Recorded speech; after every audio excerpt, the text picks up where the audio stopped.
అంటే వ్రాయబడిన భాష ఖచ్చితంగా సమ్ అన్నోన్ లాంగ్వేజ్, ఎవరికీ తెలియని అర్థము కాని ఒక భాషలో దేవుడు రాయటం జరిగింది. బహుశా మరి పరలోకపు భాషను మనం అంచనా వేయచ్చు, ఇంక ఏ భాషను అంచనా వేయచ్చు, కానీ ఎవరికీ తెలియని భాషలో రాయటము ఒక అదృశ్య హస్తము జరిగింది. అయితే మెనే టెకేల్ ఉఫార్సిన్ అనే పదాలు మాత్రము అరమిక్ భాషకు చెందినవి. అయితే గోడ మీద రాసి ఉన్నది మాత్రము మెనే టెకేల్ ఉఫార్సిన్ కాదు, ఏదో ఒక చేతి రాతతో అక్కడ రాయబడి ఉంది.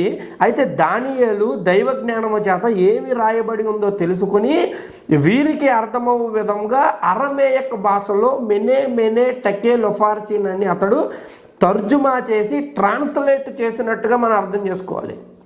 అర్థమైంది కదండి? మరలా చెప్తున్నాను, కొంచెం కన్ఫ్యూజన్ ఉంది కాబట్టి.